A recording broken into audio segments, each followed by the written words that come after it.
Couple of things on the calendar through the next 48 hours or so. Later on this afternoon, 4 p.m. Eastern Time, congressional leaders sitting down in the Oval Office with President Biden.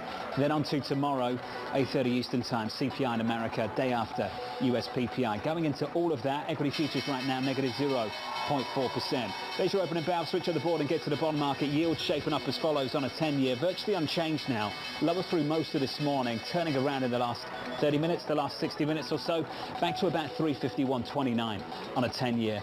Unchanged on the session. On a 2-year, yields just bleeding a little bit higher by a couple of basis points and back through 4%. Dollar showing some strength. 109.47 against the euro with negative 0.5% on that currency pair, and crude 72.20. We're down about 1.3%. About 20 seconds into the session on the S&P. Negative 0.4% on the S&P 500. On the Nasdaq, softer, lighter, lower, negative by about 0.5%. One stock to watch at the open, PayPal, shares slumping after the company lowered its operating margin forecast. The CFO saying this: "We remain focused on advancing our strategic priorities while operating with discipline in what remains a dynamic environment." Abby, some corporate speak for you to process there. For sure, there is lots of corporate speak to process there, John. But relative to the stock, down nearly 9%, its worst day in about 14 months, and it has to do everything to do with operating margins. They actually put up what some analysts are calling is a clean quarter for that first quarter, beating, and essentially the outlook even accounts for the beat. But operating margins for the year 2023, they're bringing in by about 25 basis points. So it's interesting. That's not a huge amount, but in terms of what it looks like, analysts, investors not liking it. JP Morgan, though, saying it's more a matter of optics, because if you break down that operating margin to the lower end of the scale, that it has to do with their unbranded checkout. That comes with a lower margin. So it's the dynamic between unbranded checkout and branded checkout that once that is fixed, that it's going to create a better operating margin. On the other hand, Credit Suisse downgrading shares. So it takes two to make a market. This stock stuck in a range between about 70 and 100 over the last year. This report doing nothing to break that range, John. Stock is down 9%. Abby, thanks for that. Abby mentioned that Credit Suisse downgrade. They downgraded it to neutral after the earnings. This is what the analyst had to say. Given the prospects for continued margin pressures throughout 2023 in an uncertain macro backdrop, along with increasing competitive pressures, we find it challenging to recommend the shares at this time. Not exactly a ringing endorsement, is it? PayPal down by 9.4%. Another stock to watch, Nikola, the EV maker, announcing plans to exit Europe after reporting a wider than estimated Q1 loss right in the following. Manufacturing and energy are capital intensive businesses, and we need to remain focused where we have competitive and first mover advantages. Ed Ludlow joins us now with more. Morning, Ed. Yes, good morning, Jonathan. So Iveco will take over full ownership of the European JV. In return, Nikola will receive $35 million, just $35 million in cash, and have 20.6 million of its shares returned. The focus then shifts back to North America, as you said.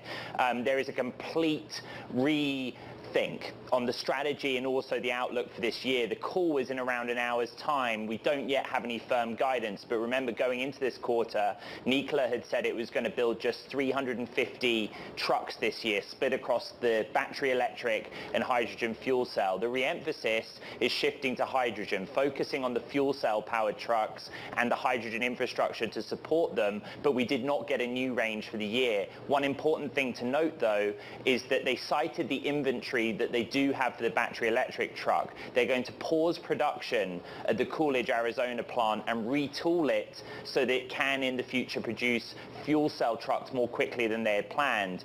The impact of that pause isn't clear in the context of guidance for this full year. Remember, at its peak, this is a company immediately following its June 2020 listing via SPAC that had a market cap greater than Ford. We're trading at 93 cents for the shares right now, John. Wow. There were some bubbles out there at that time, but wow. Ed, thank you. That stock is down about 5%. Turning to the retail sector, Under Armour delivering a disappointing outlook as persistent inflation continued eating into margins. The CEO said this: 24 will be a year of building for the brand, positioning us to drive better sales growth in the United States. Kelly Lyons, that name is down by more than 8%.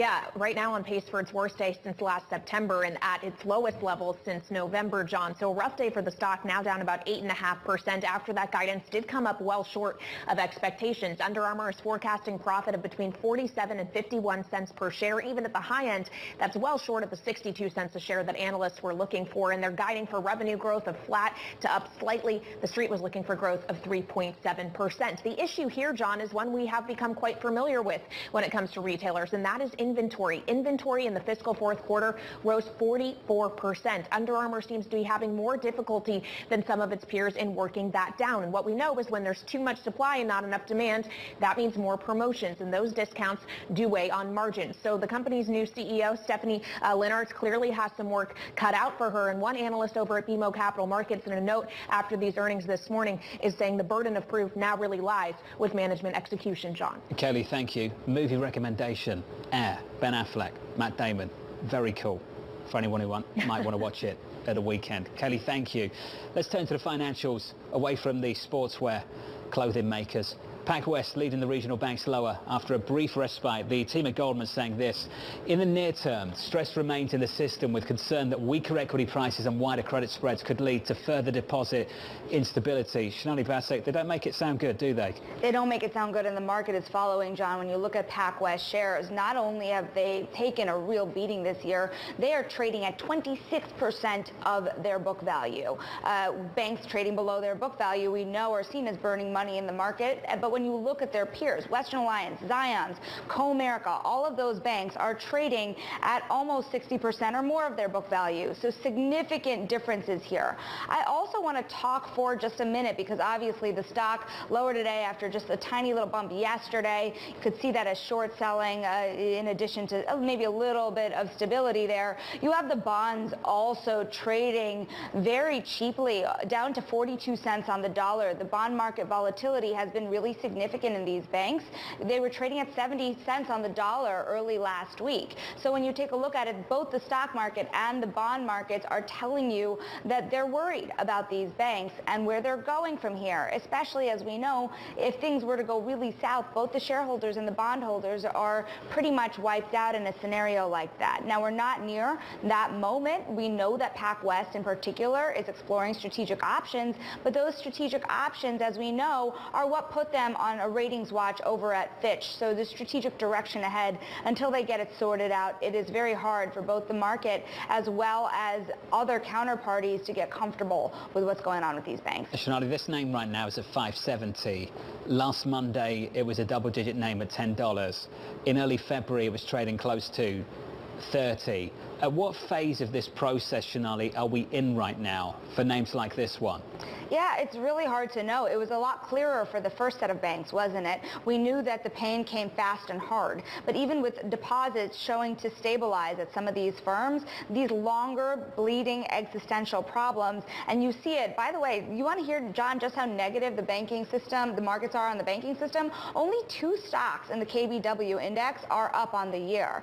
So every other stock is in the red here. It's hard to get them out of that hole, especially when you're looking at a Key Corp, Zions, Western Alliance, all have different exposures to the market, some of which, whether you're looking at auto loans or commercial real estate, the market is still worried about. These names trading lower in the first 8 minutes of the session. Shonali, thank you. They had been trading lower through the whole of this morning in the pre-market. Clear Harbour's Aaron Kennard seeing more pain as the banks try to resolve their issues running this. The medicine may have a bitter taste. In order to reduce risk, banks are poised to tighten lending standards in the coming months, further reducing credit availability. This is hardly good news for an economy already teetering on the edge of recession.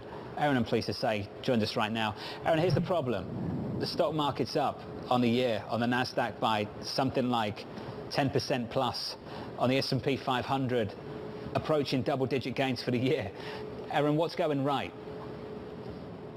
Well, the earnings season that we just, essentially have almost completely completed has looked okay. Estimates were about for 7 to 8% year-over-year decline in earnings, and they came in at -3.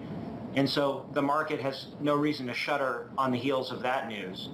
The employment numbers remain really strong. The consumer looks strong, and inflation is decelerating. And so the narrative that we're going to certainly experience a hard landing isn't really cooked into the book, certainly on the equity side. I think the bonds side is, with the MOVE index, the volatility index for bonds still very elevated, and frankly, yields well below those levels seen in early March would suggest that the bond market is almost a little more concerned than the equity market about the prospects of a recession and perhaps the fallout from banks. Well, let's talk about both those pieces. On earnings, Savita Subramanian of Bank of America said something similar. Q1 is tracking a 5% EPS beat. Surprise ratios well above the average. Guidance is pretty strong. On stocks, Aaron, this is something that Krishna Mamani of Lafayette said about 20 minutes ago. He said, we live in a high nominal GDP world. That's not going to change in a material way in the coming months and quarters. He thinks the pain trade for equities is still higher. Any pushback against that? Well, when you're trading at 19 times earnings and you have unemployment that is perhaps the lowest that we're going to see in this cycle, you have the Fed on hold, but perhaps raising again. It just seems as though the risk reward, and that's what we're always thinking about, of higher equities from here is not all that compelling. And so I think that there is when you look at the data, you look at net long positions, you look at sentiment indicators, they are low. So I think Krishna has a good point that, we're sort of climbing this wall of worry, but earnings growth is not accelerating. And so you'd be buying in at higher multiples if you continue to trade this up to that sort of 4,500 level from where we are right now. That disconnect that you identified between the bond market, the Fed and the equity market, Marko Kolanovic at JP Morgan thinks that reconciles, closes at the expense of equities. Is that something that resonates with you then? Well, it certainly feels that way. And I say that because, the good news is employment's remained strong. The consumer on the margin has remained strong, although we're seeing some signs of cracking when you look at, the rise in credit card rates and the rise in revolving lines of credit, the delinquencies on the auto loan front. But those chickens may not come home to roost until maybe later this year rather than earlier. And so the Fed may not cut until the latter part of this year, maybe the fourth quarter into early 2024. History would suggest markets do not bottom until the Fed cuts after a tightening cycle. And so I think perhaps my friend over at JP Morgan has a point. This is something we discussed on the program just yesterday. Can you really price in the recovery to a recession we haven't had yet? Yeah, I mean, I think that's a challenge. The average cycle would suggest that there's odds of a 12.5% recession, 12.5% odds of a recession every year, because we have a recession once every, call it 8 years. So even if you think there's a sort of 3 times the likelihood of a recession this year, it still suggests that, the odds are we don't have one. And so that's why we're sort of in the soft landing camp. I mean, our debt to GDP levels are high. Fiscal stimulus is coming off from the COVID period somewhat significantly. We have a debt ceiling debate that is roaring with no real end there in sight. And so the uncertainty factor is rising on that front. I mean, I think that the risks of a recession are certainly more than that 12.5% average level. But are we in a hard landing camp here at Clear Harbor? Not right now at this moment. I'll spare you the conversation on the debt ceiling debate, Aaron. I like you. Aaron Cannon of Clear Harbor. Aaron, thank you. That conversation's coming up next. Biden and McCarthy meeting face to face.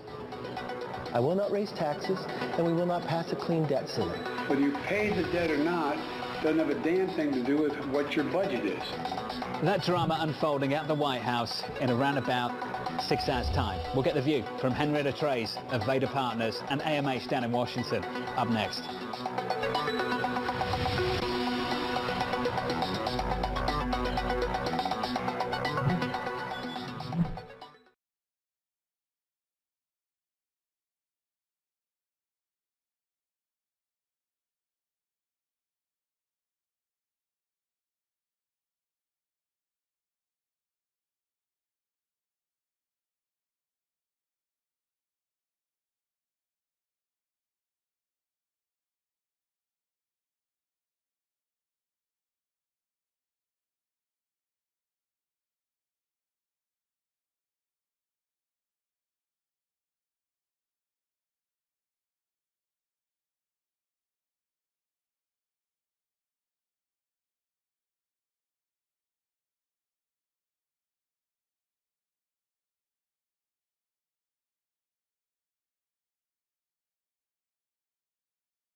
coming up on a debt limit here in June. Yes, early June. No one should assume that the Fed can protect the economy. But these negotiations should not take place with a gun really to the head of the American people. The president has ignored this problem. I said, Mr. President, why don't we sit down and work through it? It's Congress's job to do this. I will not raise taxes, and we will not pass a clean debt ceiling. Whether you pay the debt or not doesn't have a damn thing to do with what your budget is.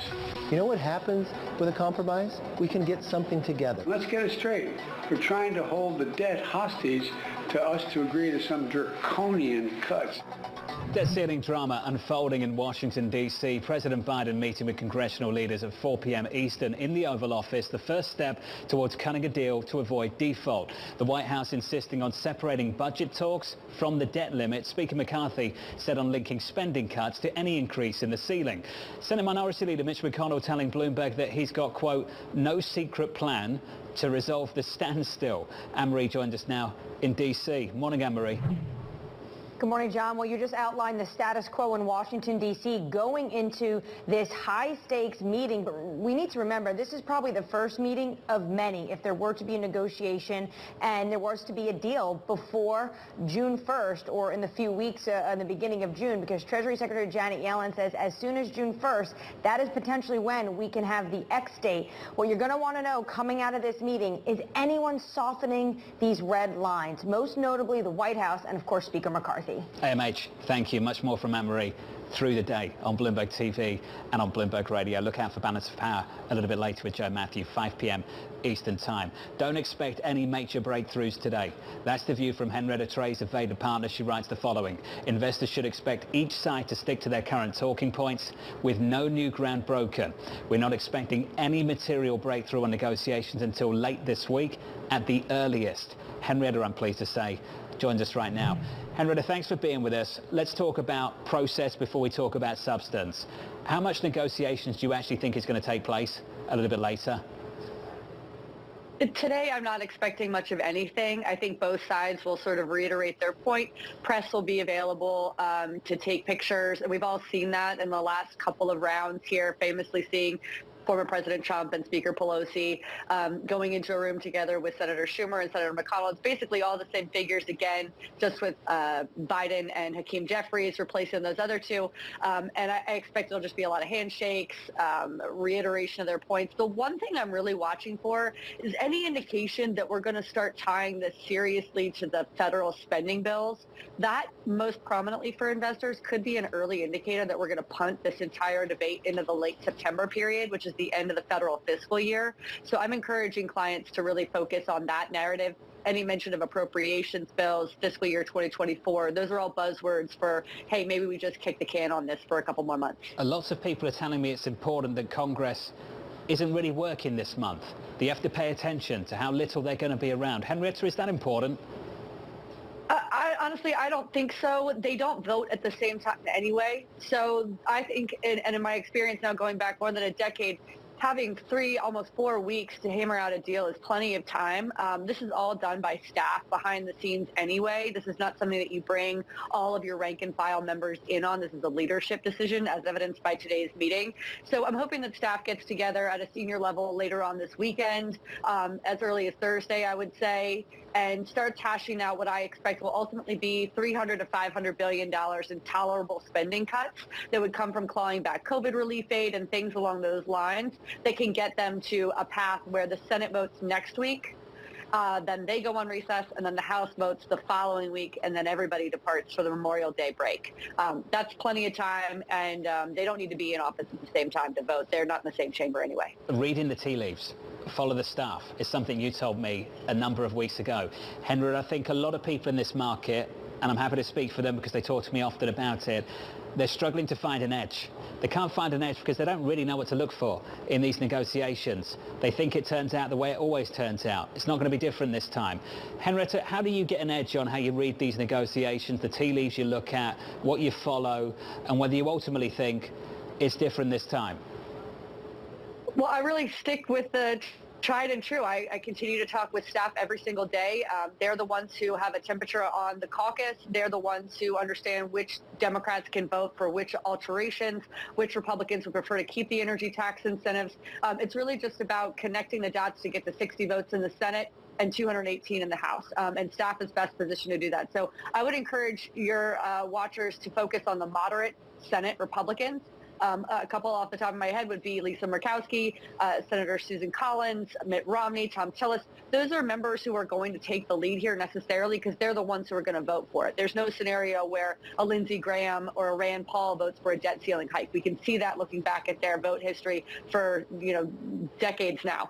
And the same holds true on the House side. If you look at the 2014 debate, you had Speaker Boehner, a Republican from Ohio, as the Speaker in a Republican House, and then you had Democrats in the Senate and the White House. It's effectively the same playbook. And if you look at the final vote there, it was something like 23 Republicans and 193 Democrats who ultimately provided the votes for the debt ceiling hike. That's the same thing we're going to see again. And I can point you to many other examples of exactly that same dynamic. Democrats carry the water in the House side. We need 10 to 12 Republicans on the Senate side. So I would just focus on those members. This is just getting started. I have a feeling we'll be talking on a daily basis very shortly. Henrietta Trey's there, of Veda Partners. Henrietta, thank you. Wonderful to catch up with her. One of the best down in Washington. For your equity market, we're down about 0.4%. Let's get some sector price action. Here's Abby. John, well, we are looking at this decline for the S&P 500, low volume, but nonetheless, it is broad-based. Most S&P 500 sectors are lower, tend to be precise, led by real estate and materials, both down more than 1%. The one sector that is higher, communication services, up about 0.4%. What's interesting, though, is over the last 5 days, tech, the biggest weighting to the S&P 500, well, it's actually higher, and it's not just tech. It is the entire mega cap tech complex, communication services, tech, and discretionary. So go figure. Abby, thank you. That's the sector price action. Your trading diary up next.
.26 minutes into the session, trading just a little bit softer. Let's get straight to the trading diary. Fed speak picking up with Williams at noon Eastern. Then at 4 p.m, President Biden's debt limit meeting with congressional leaders. US CPI out tomorrow morning, PPI the following day, and another round of jobless claims on Thursday. Plus, the Bank of England's next rate decision.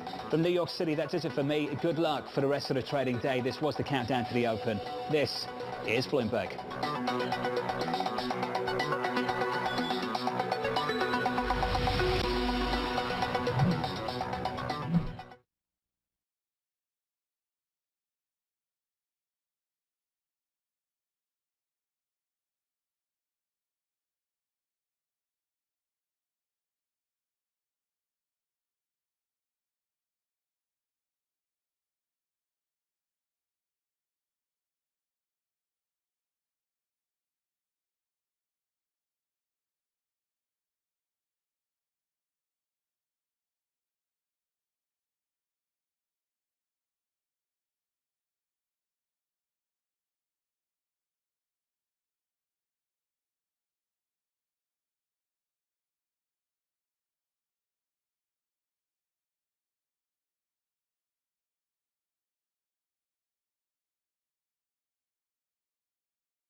financial centers of the world. This is Bloomberg Markets with Alex Steele and Guy Johnson.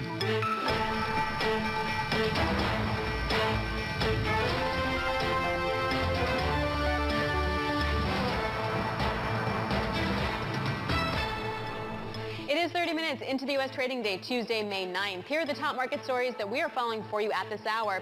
It's a face-off. We're just hours away from the debt ceiling sit-down with President Biden and Speaker McCarthy. We're going to look at what's potentially on the chopping block.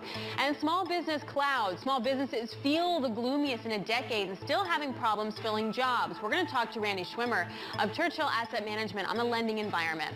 And the overseas credit crunch. We speak exclusively with Vanessa Holtz, CEO, Bank of America, France, to see if there are any credit cracks across the Atlantic. From New York, I'm Alex Steele with my co-host in London, Guy Johnson. Welcome to Bloomberg Markets. Guy, good to have you back. Missed you yesterday. I feel like the U.S. is like anticipating what's going to happen in the next 24 hours. You guys feel like you're already in reaction mode. Yeah, I'm really struggling. There's two things that I'm waiting for, one of which is this meeting at 4 o'clock this afternoon, and I'm trying to work out why I should care about it. Everybody's telling me that nothing's going to come out of it, so clearly the politicians don't care enough about this situation to do something about it. The markets clearly don't care about it yet.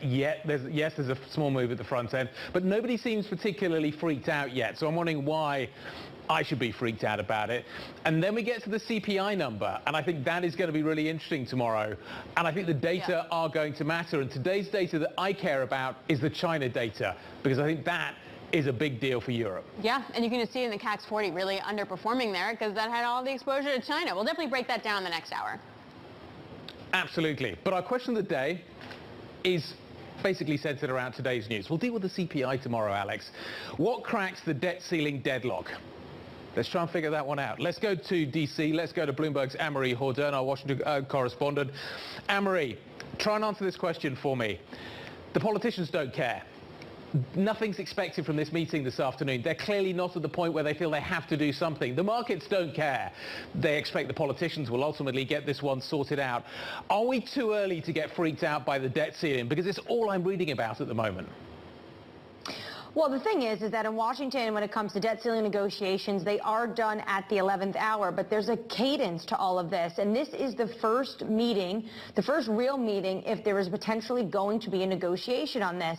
And what we saw going into it is really the battle lines hardened on the Republican side. Speaker McCarthy got that letter from 43 Senate Republicans saying it's not going to be us that are going to be able to move through a clean debt ceiling bill. You have to negotiate with the Speaker. And then Senate Minority Leader Mitch McConnell reiterated that yesterday. He said there's no magic plan. I don't have anything hiding in my pocket. This needs to be done between the Speaker and President Biden. Now, Kevin McCarthy, in this time when he first met Biden February 1st, he was able to get a deal, a plan through his caucus. It did raise the debt ceiling. It comes with what the White House calls draconian fiscal measures. That's not what the Republicans would call it. But there does seem to be some movement on that front that you do see the White House at least having this discussion with them. So really what you want to know coming out of this is likely, is this going to be the first meeting of many? Do they at least say we agree to meet again?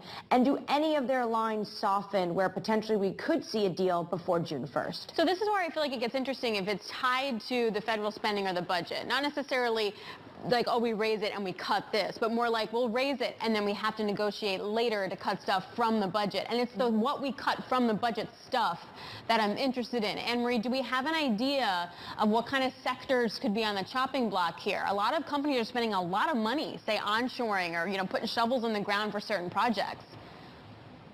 I think there's some items in the Republican wish list. Obviously, that bill that passed through, if you go into negotiation, they're going to get less, not more. But some things like clawing back COVID money that has been unspent, that's something Republicans think is easy potentially for them to gain in negotiation. The big issue, of course, is whether or not the White House will link these two. What they don't want to set a precedent. Secretary Yellen says that this is the Republicans holding a gun to the economy. They think that these are two separate discussions, that the debt ceiling should be raised, that is a separate conversation, but they are willing to have a conversation when it comes to spending. But the Republicans say this is the only way we can get Democratic tensions and for us to use this outlet and this maneuver to make sure that they get those fiscal cuts. Anne-Marie, will the politicians only care when the financial markets care?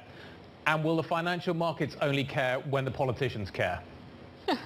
I think the financial markets will start to care at some point if the rhetoric gets very hot and there doesn't seem to be any sort of negotiation or deal. And then potentially what you could see is that the markets then push them to finally get it over the finish line. But I'm not sure. We're not sure how this plays out. I think everyone talks about the fact that, we've seen this movie before. It happens all the time. It's this football in Washington, but they always get a deal done. I think it was very interesting in McConnell's interview yesterday with Bloomberg News' Steve Dennis was the fact that he alluded to that the House of Representatives at this moment is very different than it was in 2011. And we talk about 2011 because him and then Vice President Joe Biden were able to coalesce around a deal. The individuals are different this time around, and that's potentially why people are a little bit more nervous. Yeah, it's not even the individuals, but also, we didn't have inflation back then. Rates were near zero, totally different. Or a banking crisis. Right, and they're totally, exactly, a different crisis there. All right, Emery, thanks a lot. Bloomberg's Emery Hardarn joining us. So that's kind of our setup. And the question of the day is, what cracks the debt ceiling? To follow on with Guy, do we need to see a big sell-off? Are there certain sectors you need to be more careful of now? What do you do at the front end of the curve? Sarah Hunt, Alpine Woods portfolio manager, joins us now. Sarah, great to see you. What cracks? What are you watching? I think this is a very difficult time, and I think for all the reasons that people have mentioned already about what the political landscape is, I think that the fact that everyone thinks, oh, it will get done no matter what happens is already a problem because that leaves room for mistakes to be made, and you push the timing as far as you can. This morning is the first time that I've heard a lot about the financial markets have to push the politicians to do something, but I think that we're moving into some very sketchy territory, and you could have had a budget negotiation. If you want to separate them, then do the budget negotiation a month ago or 2 months ago. Don't lead them all up to the same time, and I'm not sure how that resolves itself. Yeah, at the 11th hour, at the last minutes, I think probably is kind of where we're heading for here, Sarah. Certainly seems to be the movie that we've all seen before. But you bring up the point about the budget, and I think this is where it gets interesting as well from the financial markets perspective. To get a deal done, maybe some of the programs do need to be cut. And then I'm left wondering what the growth implications of that are likely to be. Does resolving the debt ceiling and dealing with the budget issue imply slower growth in the United States? Because some of these programs are going to be cut over the next few years to get a deal done. I don't see how it implies faster growth. I mean, to be honest, this is part of the problem, is that you had this great tailwind of central banks and fiscal policy globally that were pushing markets higher. Markets seem to be going higher when you have what should be the reversal of some of that, which is higher interest rates and more and less fiscal spending, and not just in the United States, but globally as well. I mean, the ECB is raising rates. We're going to see what the Bank of Japan does eventually. But all of these things are not necessarily the kind of tailwinds that we've experienced over the last decade and a half since the financial crisis. So it's hard to see how this is a positive for equities, and it's hard to see how this is not going to cut some of the programs that they've just started talking about, because there's a lot of non-discretionary spending in there. So what can get cut is also not everything that you hear talk about what's getting spent. And Guy, but to your point, this is what I'm looking at in terms of, say, all the climate legislation, right, and the IRA. Yeah. That's hundreds of billions of dollars that's sort of on the table. There's already so much demand from companies to spend that money, and a lot of that money is going to be spent in red states. So I don't know how that works out. How do you go cut some stuff that actually is being spent in the states where those representatives are actually against putting the money into the ground? Even if you just park the politics and just assume that this money is going to be spent within the United States. You made the point about reshoring just a moment ago. This is over the next few years going to be very positive for US growth, which is why Europe is freaking out in the way that it is over the Inflation Reduction Act. So you would assume that you pull some of this back, you're going to get slower growth. Maybe some of the money that isn't committed yet stays in Europe. And Sarah, that's where I'm left wondering what the long-term implications of this is. This is about, some of this money is about the energy transition. It's about making the US more productive. It's about making the US more secure in terms of its supply chains. If you start taking some of that off the table, isn't that necessarily bad for America Inc. and therefore less of a reason to put money to work there? Well, like a lot of government programs, you talk a lot about what's going to happen, and then some of those things happen and some of those things don't. I think the biggest problem is going to be how do people figure out what's coming in the near term, and the companies that are going to do this, and the energy transition is going to happen. It's going to take a lot longer than people are expecting it to, but that's just sort of the nature of the beast, because it's very difficult to get away from hydrocarbons and go completely to alternative energy sources. So there's going to need to be a lot of investment there. I think there are a lot of private companies that are happy to put those investments out there, and public companies as well. It doesn't only have to be government funded. But I think it's going to be really difficult to see how we move forward in the next few months. I mean, you look at Germany and you look at the problems that they're having, that they're going to have with higher energy prices. Natural gas prices are higher. So there's a whole offshoring of Europe now because they've got a higher energy cost underlying it all. And I think it's got to be difficult for companies to be making capital allocation decisions with all this uncertainty. Yeah, and on the industrial output, numbers from Germany yesterday were pretty bad. Okay, so is this a safety trade then in U.S. equities? Like, are we going to like consumer staples and utilities? Like, what are we doing? Well, I think that the safety trade has become big tech again, and I'm not sure it's as safe as it looks. I mean, it certainly got crushed pretty hard last year, so I think that you could see that rebound made a lot of sense. And there are some companies that are having a pretty decent situation going on at the moment because they're cutting costs, which is helping margins, but margins are going to be the story, right? Because you've got, right now, you've got this, I've got higher revenues because I have inflation. Not all of my input costs have gone up enough. Wall Street is so immediate. We're like, what happened today? What happened today? Wages don't rise today. They rise over contract changes, and they rise over longer periods of time. So I think that we have a sort of nirvana where you've got higher revenues and input costs are starting to climb. That's going to squeeze margins, but right now we're not there yet. So earnings look good and people are like, it's okay, earnings look great, it's fine. I'm not sure that that is sustainable, but you know, who knows? This economy has been more resilient than I would have thought. Alex, I read the Senior Loan Officer survey yesterday. And what it told me was that actually for smaller companies, it is here. Margins are being squeezed. All of these things are hitting smaller companies now. Cost of credit, input costs, all of those things are already there. Yeah, and we saw with the NFIB today. I mean, small businesses feel really bad about where they are now, about where they're going, and they still can't find labor. So they're really getting, to Sarah's point, they're getting squeezed at both ends. Sarah, so on that, what do you sell, what do you buy? On like this kind of scenario where it's happening in small businesses, you see it playing out in the Russell maybe, but it's not playing out with the big caps yet. What do you do?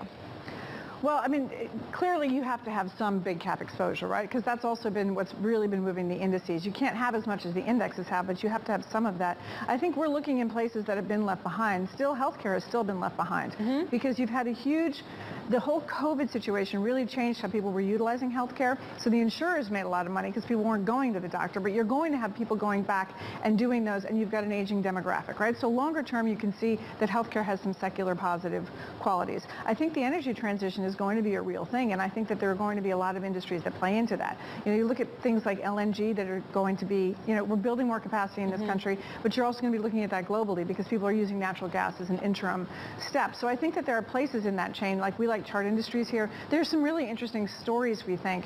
So there are places to look, but it's just hard to see how the market as a whole continues to go higher and do well under the surface when you've got a lot of problems that are still coming in here. Right, so you're looking at like long-term secular themes in individual stocks that have some pricing power. Yeah, that sounds not at all hard. Okay, Sarah, thanks a lot. We really appreciate it. Sarah Hunt, Alpine Woods portfolio manager, joining us there. All right, coming up, Porsche announces it is partnering with Mobileye, an automated driving technology. We're going to have an exclusive with Mobileye's CEO coming up next. This is Bloomberg.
Okay, it is, what is it, quarter past the hour.